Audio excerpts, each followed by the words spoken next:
biasanya masalah di bengkel itu paling pertama, bengkel tuh sering nanya tuh pasti masalah profitnya itu mereka tuh sulit lihat profit gitu ya. Permasalahannya karena mereka biasanya pembukuannya kurang rapi atau mungkin ada biaya-biaya yang sebetulnya biaya bulanan gitu ya, tapi mereka lupa catat, contoh air gitu ya, atau misalkan eh, listrik itu kan udah pasti gitu ya. Nah itu satu dari kita bisa kasih solusi hal itu untuk hal tersebut gitu ya. Nah kedua, selisih stok. Memang selisih stok ini bukan berarti dalam setiap produk atau setiap alat bantu gitu ya, tentunya juga ada cara pakainya kan. Ya kita sih, dari kita menyediakan solusi bagaimana semudah mungkin agar user itu mudah untuk menggunakan produknya kita yang adalah Centropart ini. Memang itu semua kembali ke bengkel. Tapi sampai saat ini di lapangan mencoba untuk menggunakan Centropart ini, mereka sih masih bisa ngikutin ya, gitu ya. Karena biasanya awal bengkel itu kan harapannya apa sih dengan adanya aplikasi digital tuh ya, untuk bengkel mereka harapannya pasti yang pertama ya rapi, baik secara operasional baik secara administrasi gitu kan, gitu. Lalu kalau di bengkel biasanya, kalau bengkel-bengkel yang melakukan pembelian barang untuk dijual lagi gitu ya dari distributor, biasanya ada yang namanya program. Distributor itu biasanya membuat sebuah skema program penjualan untuk bengkel, di mana bengkel ini diberikan target penjualan, target pembelian untuk ke supplier gitu ya. Nah dari sisi bengkel berarti kan beli ya, dari sisi distributor itu menjual. Nah dalam dua proses ini, untuk melakukan booster atau stimulus untuk agar bengkel ini beli lebih banyak ke supplier, biasanya supplier mengadakan program ini beda-beda ya, tiap brand tiap jenis kan spare part itu macam-macam, ada ban, ada oli, ada apa, ada selang, ada kanvas rem, rantai. Setiap brand ini, setiap kategori spare part ini juga brandnya banyak. Contoh ban, kita tahu sendiri kan, banyak merek ban di pasaran yang kita kenal gitu kan. Oli pun sama. Nah setiap segmen kategori spare part ini dengan brand yang masing-masing ini mempunyai cara yang berbeda untuk menstimulasi kali ya, menstimulasi bengkel-bengkel ini untuk beli lebih banyak. Caranya banyak, bisa berupa cashback, berupa uang tunai, bisa berupa benda gitu kan. Nah di Central Part ada sebuah mekanisme untuk melakukan monitoring akan hal tersebut, karena kadang-kadang di lapangan itu, contoh ada sebuah bengkel namanya bengkel X lah kita sebut ya. Bengkel X ini melakukan pembelian ke distributor setiap bulan tuh 100 pieces katakanlah ban. Distributor pengen si bengkel X ini beli lebih banyak gitu ya. Otomatis harus ada feedback balik dong ke si bengkel agar dia mau beli lebih banyak ya. Feedback lagi berupa cashback biasanya. Cashbacknya itu gimana mekanismenya? Jadi si bengkel X ini diberikan target. Nah dia salesnya ke lapangan, biasanya salesman ke lapangan tuh langsung nawarin, Pak Bos, biasa kan ambil sebulan itu 100 pieces ke kita, kata si sales. Ambil 200 aja deh sebulan, selama 3 bulan, kita akan kasih cashback. Nah, cashbacknya adalah berupa 2.000 perak per pieces yang dibeli sampai akhir bulan ketiga. Kalau dia mencapai itu setiap bulan, nanti di akhir periode disebutnya, bahasanya tuh, atau di akhir bulan ketiga dihitungkan, targetnya sebulan 200, berarti kalau dalam 3 bulan itu 600 pieces, tercapai berapa tuh? Tercapai 610 pieces. Nah 610 pieces ini kali 2.000 berarti sekitar 1,2 juta kan. Nah itu diberikan ke bengkel. Nah yang seperti itu tuh sudah jadi hal biasa di dunia spare part. Hampir semua distributor, supplier itu kan dibagi dua ya, ada yang distributor, ada yang manufacturer langsung gitu ya. Ada juga mungkin kalau ada satu kondisi beli barang distributor nggak ada, dia beli ke grosir juga gitu ya, ada. Nah biasanya si pihak-pihak manufacturer atau si distributor melakukan hal seperti tadi saya bilang, program untuk melakukan stimulasi penjualan dari sisi supplier agar beli toko bengkel itu belinya lebih banyak. Itu sih biasanya. Dan 3 poin itu yang tadi saya cerita itu yang masalah umum yang hampir setiap bengkel saya temui gitu di lapangan seperti itu. Bisa mereka tuh bingung. Saya ikut banyak program toko, banyak program supplier, sorry. Tapi saya nggak tahu dapat uangnya berapa. Misalkan dari brand A saya dapat berapa, dari brand B saya dapat berapa, brand C dapat berapa. Saya tuh nggak tahu. Saya pengen bisa melihat sebetulnya saya dapat berapa dan saya kurang berapa untuk mencapai target yang diberikan oleh supplier itu. Itu kita punya fungsi itu. Lalu administrasi jelas. Kalau menggunakan central part, administrasi jauh lebih rapi. Contoh begini, kebanyakan bengkel yang saya temui yang masih menggunakan manual, kalau ada customer beli nih ke bengkelnya dia tuh langsung catat di buku besar dia gitu. Jadi ya, misalkan ban jenis ini, ring ini, tipe ini, satu keluar. Dia tuh manual tuh. Nanti ketika akhir hari atau akhir bulan mereka mau stok program, mereka hitung satu-satu di buku tuh. Repot kan? Dengan central part itu semua sudah di cover. Oke. Yang tadi satu lagi yang tadi saya bilang biaya ya. Biaya itu kadang-kadang pebisnis bengkel itu enggak terlalu concern atau mikirin biaya yang keluar gitu ya. Banyak contoh, enggak semua ya, banyak contoh misalkan saya suka tanya gitu, yang akhirnya mau pakai central part gitu ya, Pak, kalau tiap bulan itu listrik berapa? Kata owner bengkel tuh, aduh saya nggak tahu, pokoknya saya isi aja. Begitu dia habis, stok kan diisi, habis diisi. Oke, nah kita dengan habit yang seperti itu, tujuannya central part itu adalah untuk memantau biaya yang dikeluarkan oleh owner bengkel untuk operasional gitu kan. Biaya yang ada itu kita sediakan fiturnya, kita catat. Untuk apa sih? Agar ujungnya kembali ke poin yang pertama, agar ujungnya itu terlihatlah profit bersihnya itu berapa sih.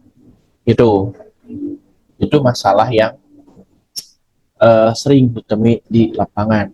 Nah, biar lebih kebayang, lebih baik kita lihat aplikasinya. Oke, aplikasinya itu namanya Central Part. Oke, Central Part ini bisa dibuka ya, centralpart.com. Nanti kita akan nemu page ini page awal dari aplikasi gitu ya. Untuk menggunakan aplikasi ini, kita berikan masa percobaan atau trial selama 1 bulan. Itu ya. Nah, kadang-kadang bengkel tuh masalahnya kalau pakai aplikasi itu dia takut nanti nggak ada support lagi. Kalau di Central Part kita enggak, kita full support. Kalau ada masalah pemakaian, misalkan lupa cara pakai modul ini, kita training ulang. Enggak, karena ini sifatnya web based, jadi aplikasi itu fleksibel. Dia bisa diakses dari laptop, dari tablet untuk optimal view-nya ya. Di HP pun sebetulnya bisa, tapi memang mobile view-nya ini akan ada sedikit user interface yang terpotong, tapi itu juga bukan jadi masalah sih. Kalau untuk lihat laporan ya masih oke di HP. Cuman kalau dari kita optimal menggunakan central part itu ya pastinya di tablet atau di notebook ya. Oke. Nah, itu ketakutan bengkel, takut karena support kita enggak gitu ya. Kita full support, baik kalau ada masalah teknis, masalah lupa cara pakai gitu. Lalu kedua, kekhawatiran bengkel itu adalah ya, kalau saya pakai aplikasi ini, input master datanya bagaimana? Barang saya tuh banyak banget. Kita ada solusinya. Biasanya kita akan guide penggunaan aplikasi ini dari awal sampai live. Dari awal, saya dan tim akan melakukan impor data selama data itu masih dipegang oleh owner bengkel ya. Data yang dipegang owner itu sebenarnya macam-macam sih. Ada bentuk digital, ada yang bentuk hard copy. Ya, kalau digital berarti dia punya Excel atau PDF. Nah, Dari media-media yang dimiliki itu, tentu kita bisa bantu untuk masukin master barangnya. Oke, bagaimana kalau medianya berupa hard copy? Kadang-kadang tuh salesman itu memberikan price list itu dari distributor tentunya biasanya berupa hard copy untuk owner gitu ya. Nah, hard copy tersebut ya biasanya kita foto, nanti kita bantu convert ke sebuah file yang nantinya diinjek ke dalam aplikasi itu. Itu kira-kira di awal. Jadi mau datanya itu masih manual dalam bentuk hard copy ataupun dalam sudah bentuk digital, Excel, PDF, kita bisa bantu dan kita yang akan bantu injek karena itu selalu jadi masalah utama ya di bengkel. Nah, kalau kita lihat di layar di sini ada dua jenis paket ya. Mungkin ini kita bahas di belakang ya. Nanti biar kelihatan bedanya ya. Oke, kita masuk ke aplikasi. Di Central Part sendiri sudah banyak modul yang kita kembangkan ya. Pertama, jika bengkel menggunakan aplikasi ini, yang pasti di input pertama tentunya barang ya. Barang ini kita sudah bagi ya, sudah bagi. Maksudnya dibagi itu gimana? Oke, sorry.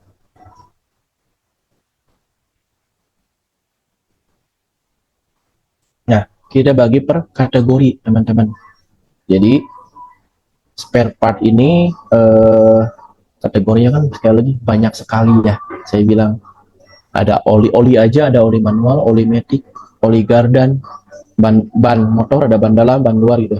Ini udah kita bagi, kita sediakan kategori dan jenisnya. Ya, jenis itu tentunya adalah sub kategori sih sebetulnya kalau bahasa gampangnya gitu ya. Jadi kalau misalkan contoh ini tuh contoh ban dalam ya, kodenya ini nama barangnya, ini SKU-nya. Kategori dia ban dalam. Dia dibagi lagi. Segmentasi jenisnya adalah ban dalam saja. Tapi ada juga jenis lain, ban luar. Nah, contoh ini ban luar. Nah, ban luar motor ya. Ban luar itu tuh dia punya cabang lagi. Kategori ban luar motor tuh cabang lagi itu kita bisa simpan di jenis. Jenisnya itu ada tube type dan tubeless. Tube type itu ban yang menggunakan ban dalam. Kalau tubeless, ban yang tidak menggunakan ban dalam. Itu kita bisa setting brandnya apa. Misalkan di sini contohnya Maxxis.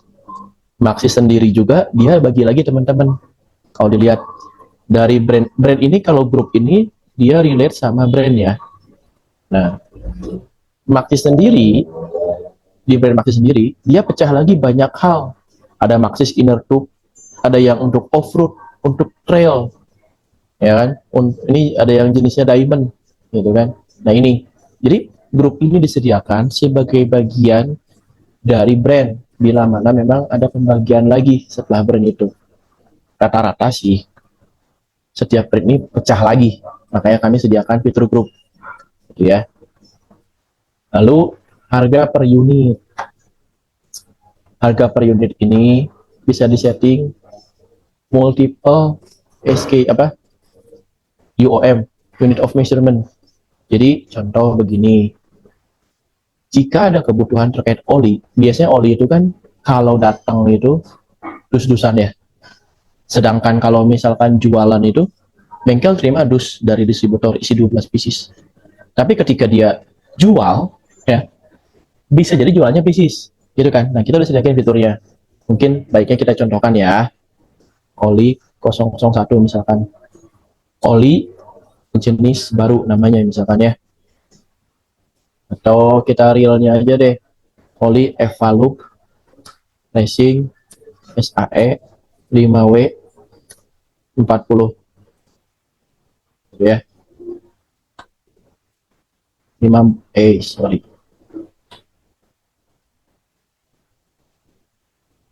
Oke, kita masukin kategorinya oli mesin, jenisnya oli matic, ya, brandnya mungkin Mavic contohnya ya. Jadi kalau ada Mavic nggak ada ya. Kalau nggak ada, kita tambahin Mavic, Matic, Mavic gitu ya. Oke, simpan. Lalu kita pilih.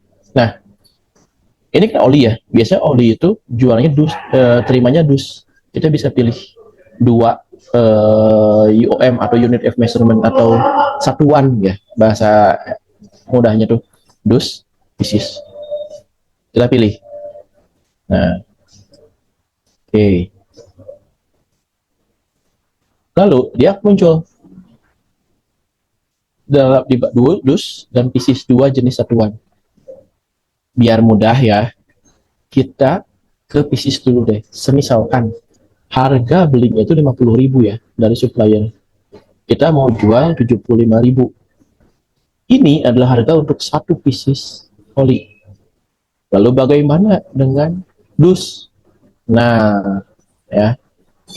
Kalau dus, kita pasti kan kalau sebagai bengkel tuh dia akan terima faktur ya dari supplier kalau terima barang tuh. Biasanya ini langsung dikaliin 50.000 dikali 12. Oke, 600.000 ya. Harga jualnya nanti terserah bengkel mau disetting berapa untuk per dus. Biasanya kalau dus harga jualnya marginnya tuh kecil sih. Karena cuma 700. Nah, ini yang penting. Nah, conversion factor ini adalah data yang merujuk kepada satuan yang kita input. Satu dus ini isinya berapa pieces sih? Kita isikan di sini 12. Itu maksudnya. Jadi conversion factor ini merujuk ke satuan konten dari satuan tersebut ya. Kalau dus berarti isinya 12 pieces. Kalau yang udah bagian pieces, udah aja memang kita conversion factor 1 gitu ya. Oke, lanjut kita simpan. Ses. Lalu kita langsung melakukan, seandainya nih melakukan barang ini, kita kan baru input barang satu nih ya. Oke ya. Kita simulasikan deh. Oke, simulasikan pembelian. Oke. Kita buat invoice baru. Ya. Kita cari barang yang tadi. Nah, ini sudah ada ya. Kita beli deh, coba deh evaluate. Beli bisnis dulu deh. Point of view-nya adalah bengkel-bengkel yang retail yang dia kemampuan finansialnya nggak terlalu besar ya. Dia beli oleh Evalo gitu ya, beserta ban misalkan. Kita pilih ini yang mau dibeli ya. Kalaupun kesulitan kita bisa cari sih Evalo ya. Di aplikasi akan melakukan filter kalau kita input di bagian carinya. Oke. Nah, kalau sudah kita lanjutkan prosesnya. Nah, di sini dipilih kita beli dari supplier mana ya.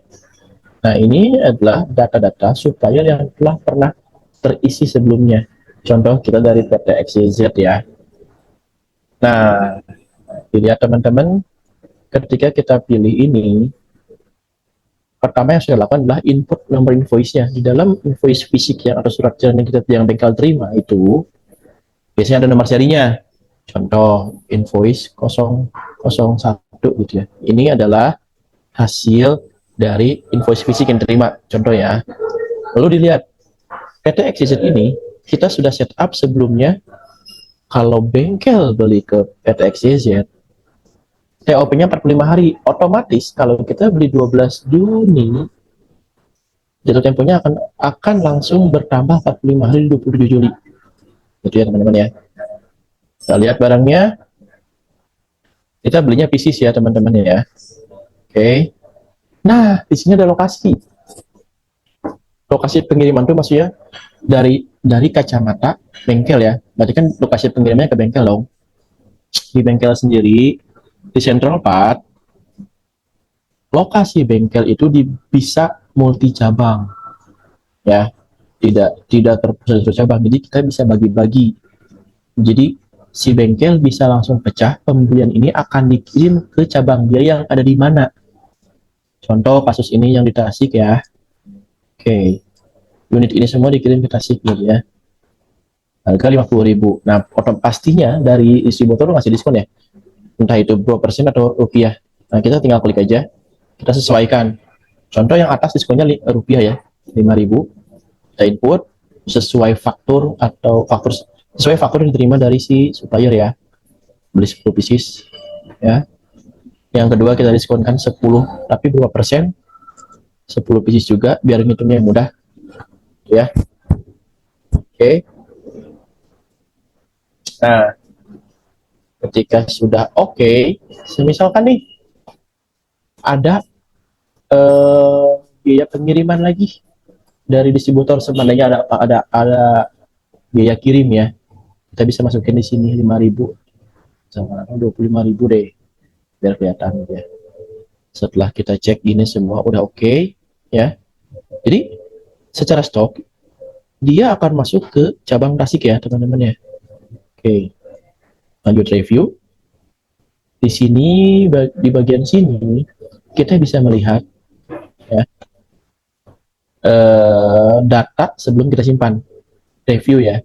Apakah sudah betul suppliernya, jatuh tempo, biasanya dilihat suppliernya siapa, jatuh temponya sudah betul atau belum gitu kan. Tanggal fakturnya kapan, itu bisa dilihat di sini ya. TOP-nya berapa, barangkali TOP dari supplier sudah berubah, nanti bisa dirubah sama kita. Nah, setelah ini oke, barangnya apa aja sih, masuk ke lokasi mana, setelahnya oke. Memang secara faktur pembelian ini tuh term of payment 45 hari ya. Oke. Tapi ada opsi kita bisa bayar sekarang. Kalau memang dari pihak owner bengkel mau langsung lunasin. Dalam kasus ini kita nggak lunasin ya. Simpan. Oke. Nanti apa yang kita simpan, kita bisa lihat, kita bisa cross check. Oh ini. Ya, kita sudah beli 10 pieces di Tasik. Nantinya langsung terbentuk utang teman-teman. PT XYZ, kita buka faktur, akan terbentuk satu PO baru sebesar 984.000 yang tadi kita input, 45 hari lagi. Nah ini, jadi kita input hari ini kan, dan faktur akan jatuh dan term of payment dari supplier tersebut itu 45 hari kan. Makanya di sini muncul utang kita harus dibayar 45 hari lagi, 27/26 nanti. Kalau misalkan overdue kayak di atasnya, nanti aplikasi akan memberi warning dan peringatan ya. Itu dari pembeliannya sampai hutangnya. Kita langsung jualan deh ya, kita langsung jualan teman-teman, berpenjualan. Nah, kita bikin voice baru. Nah, oli Evalup ini kan tadi barang baru ya, stoknya 0 kan teman-teman ya, pasti 0 karena kita bikin baru dan kita langsung melakukan pembelian. Saat ini stok sudah bertambah jadi 10 beserta barang di bawahnya. Oke, kita lakukan penjualan deh, jualan, cetak. Lalu ternyata customer yang datang ini dia bukan hanya beli oli dan beli ban saja, dia ganti di kita juga ya, otomatis kan ada jasa, misalkan samban ya, lalu ganti oli mesin ya. Setelah barang dan jasanya kita pilih, kita bisa lanjut prosesnya nih, pilih pelanggannya siapa. Kalau pelanggan tersebut memang sudah berulang, kita bisa daftarkan jadi pelanggan baru, datanya kita bisa input. Tapi kalau dia sudah lama dan sering ke kita ya, kita bisa pilih saja karena dia udah terdaftar gitu ya. Contoh dalam kasus ini pelanggannya bengkel adalah PT Segitiga Jaya Perkasa, tipenya perusahaan korporat, biasanya pembayarannya ada rentang waktunya 14 hari, kita udah set up di belakang gitu ya. Kalau pembelian hari ini akan jatuh tempo di 26 Juni. Tapi seandainya customer yang datang ke bengkel tuh yang memang lewat, lalu kita nggak kenal, yang langsung datang begitu aja dan minta bantu, ya kita bisa pilih pelanggannya cash, karena kita nggak daftarin nih sebagai pelanggan yang berulang gitu ya, pelanggan yang terus datang gitu ya. Ini kan hanya pelanggan yang lewat saja, mungkin dia di luar kota, mungkin motornya rusak gitu ya, minta bantu ke bengkel tersebut untuk dibenahi masalah motornya. Ya udah. Nah ini dilihat teman-teman oleh Evalup dus bengkel Tasik kosong ya. Tadi kan kita masukin ke Tasiknya bukan yang dus, yang bisnis dong. Oh, stoknya ada 10.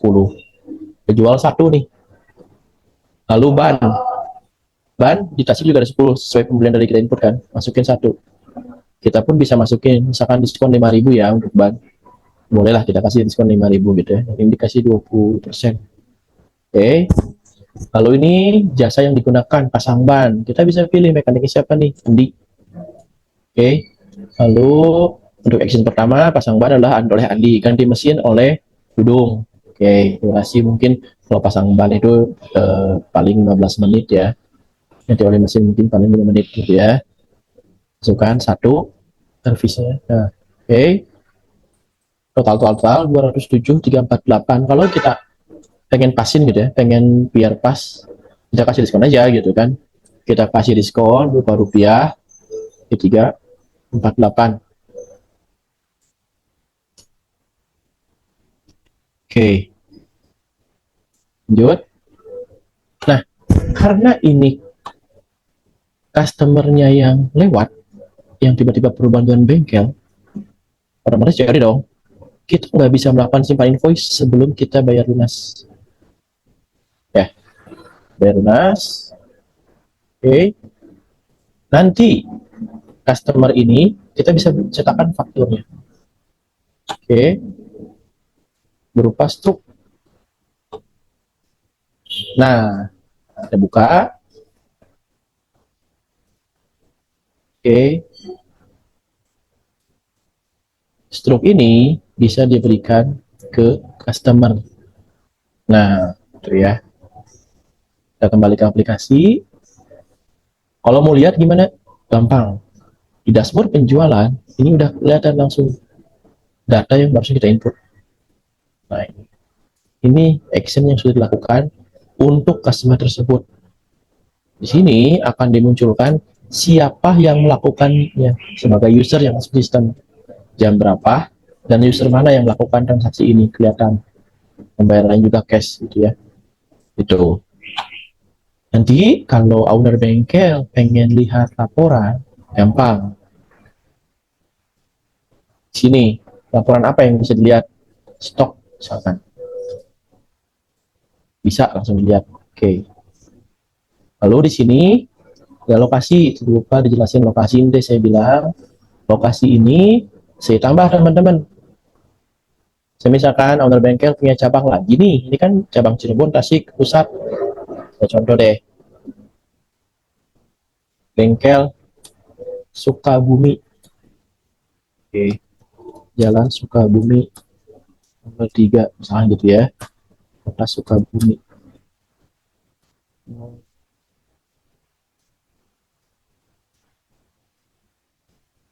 Oke, kita lengkapi siap. Nah, ada nih Sukabumi harusnya.